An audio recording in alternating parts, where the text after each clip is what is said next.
இந்த காலத்துல நல்லதை சொல்றவங்களே நாட்டுல கொஞ்சம் பேர் தான்டா. அனைவருக்கும் வணக்கம். தூத்துக்குடி ஆசிரியர் திருமண்டலத்தில் தேர்தல் நடவடிக்கைகள் வருகின்ற 30-31ஆம் தேதி நடக்கின்ற இந்த கடைசி கட்ட தேர்தலோடு அனைத்து நடவடிக்கைகளும் தேர்தல் நடவடிக்கைகளும் முற்று பெறும். ஏற்கனவே பாத்தீங்கன்னா லே செயலர் யார் என்பது அனைவருக்கும் உலகத்துக்கே தெரிந்துவிட்டது.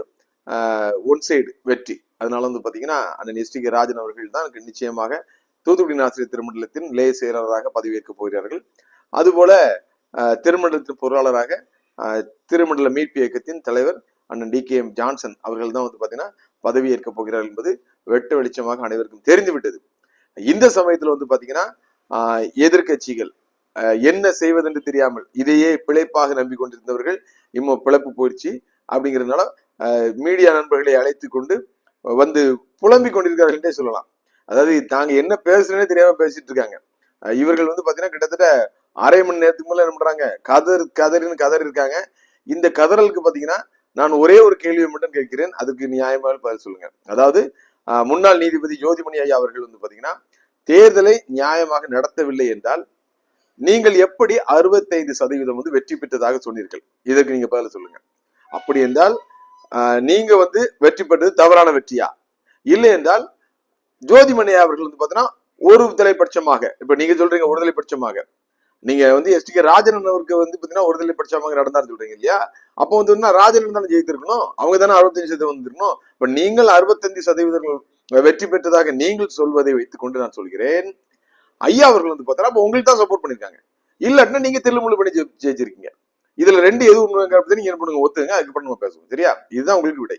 65% நீங்கள் வெற்றி பெற்றதாக நீங்கள் அறிவித்தீர்கள். அப்படி என்றால் நீங்கள் தெல்லுமுள்ளு செய்து வெற்றி பெற்றீர்களா, இல்லை என்றால் நீதிபதி அவர்கள் உங்களுக்கு சப்போர்ட் பண்ணாங்களா? இந்த ரெண்டுல எது அப்படிங்கறத என்ன பண்ணுங்க, நீங்க ஊடக நண்பர்கள்ட்ட சொல்லுங்க, அப்புறம் நம்ம பேசுவோம்.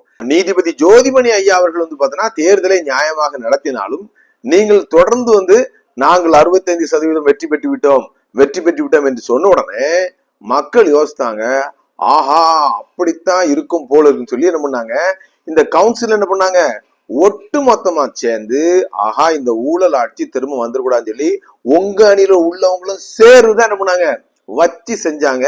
அதனாலதான் பாத்தீங்கன்னா ஒரு கவுன்சில்ல 6 கவுன்சில்ல ஒரு கேண்டிடேட் கூட நம்மள உங்களால ஜெயிக்க வைக்க முடியல. இதுதான் நீங்க புரிஞ்சுக்கணும். தேர்தலை 100க்கு 100 பாத்தீங்கன்னா நீதிபதி ஐயா அவர்கள் எந்த அணிக்கும் சாதகம் இல்லாமல் பாதகம் இல்லாமல் நடத்தினாங்க.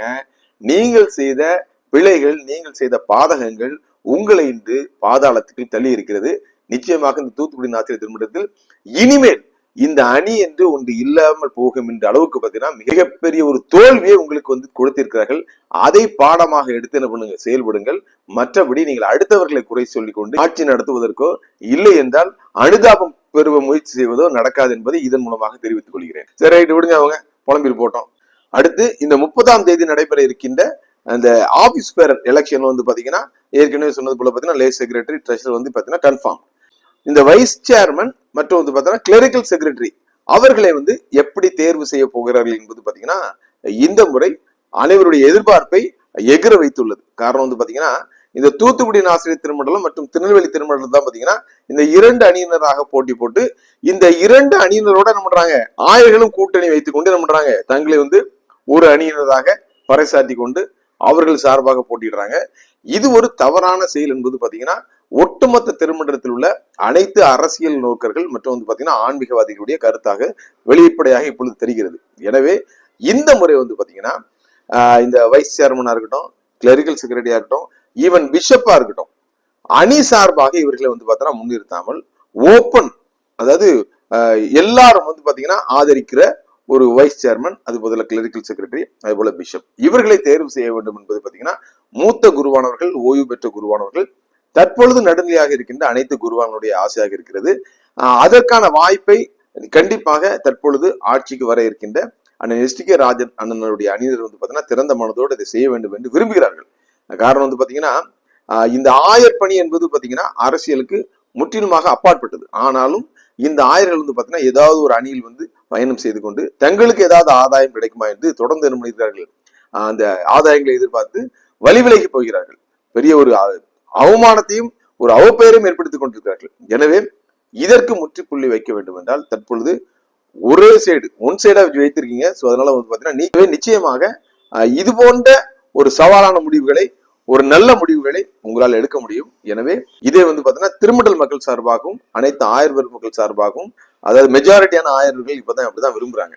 அதாவது ஒரு அணியினரை தலைவரை சார்ந்து அவர்களை பாத்தீங்கன்னா எப்படியாவது ஜாலரா அடித்து அதற்கு பிறகு அந்த பதவியில உட்கார்ந்து கொண்டு அவர்கள் சொல்வதை மட்டும் செய்து அவப்பெயர் எடுக்கிற ஒரு நபர்களை பாத்தீங்கன்னா இந்த vice chairman, clerical secretary, bishop அது போன்ற பதவிகளில் தேர்ந்தெடுப்பதை விட அனைத்து ஆயர்களும் அனைத்து டிசி மக்களும் பாத்தீங்கன்னா முதலே என்ன பண்ணலாம், ஒரு ஓட்டு போட்டு என்ன பண்ணலாம், இவர் தான் பாத்தீங்கன்னா வைஸ் சேர்மன், இவர் தான் கிளரிக்கல் செக்ரட்டரி. அதாவது ஓப்பனா யார் வேணாலும் என்ன பண்ணுங்க, நீங்க வைஸ் சேர்மனுக்கு என்ன பண்ணுங்க, நீங்க அப்ளை பண்ணுங்க, கேண்டிடேட்டா நில்லுங்க. அது போல பாத்தீங்கன்னா கிளரிக்கல் செக்ரட்டரி நில்லுங்க.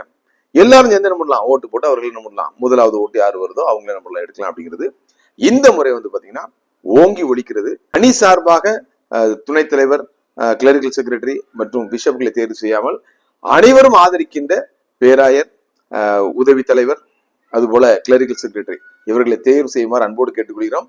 வலைதளங்கள் பாத்தீங்கன்னா நீதிபதி அவர்களை குறித்தும் தொடர்ந்து என்ன பண்றாங்க, விமர்சனம் செய்து கொண்டே இருக்கிறாங்க. அது போல என்னை குறித்தும் பாத்தீங்கன்னா என்ன பண்றாங்க, சிலர் விமர்சனம் செஞ்சுட்டே இருக்காங்க. அது யார் அப்படிங்கிறது உங்களுக்கு தெரியும். இப்ப பாருங்க, ஒண்ணு கத்து பாருங்க, கத்திக்கிட்டே இருக்கு. அது கத்திக்கிட்டே தான் இருக்குது. அது எப்படிப்பட்ட காக்கா அப்படிங்கிறது நல்லாவே தெரியும். அதுக்கு பொழப்பு ஓடல, எல்லாம் என்ன பண்ணிச்சு, ஒன் சைடுல முடிஞ்சு போச்சு. அதனால என்ன பண்ணல, டப்பு போச்சு, பெட்டி போச்சு அப்படின்னால கத்துது. அதை பற்றி நம்ம கவலைப்பட வேண்டியதில்ல. இவர்களுக்கு நாம் பதில் சொல்ல வேண்டிய அவசியமும் இல்லை. அதுக்கு பாத்தீங்கன்னா ஒரு அருமையான ஒரு வார்த்தை வருது, அதை கேட்டுட்டு என்ன பண்ணுங்க, நீங்களே முடிவு செய்யுங்கள். கர்த்தர் ஒரு சான்ஸ் கொடுப்பார்.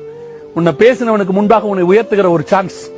அந்த உயர்த்துகிற வரைக்கும் அப்படியே பொறுமையா இருக்கணும். அதான் பைபிள் சொல்லுது, ஏற்ற காலத்தில் உன்னை உயர்த்துகிற வரைக்கும் அவருடைய பலத்த கரத்துக்குள் அடங்கி இருங்கள்.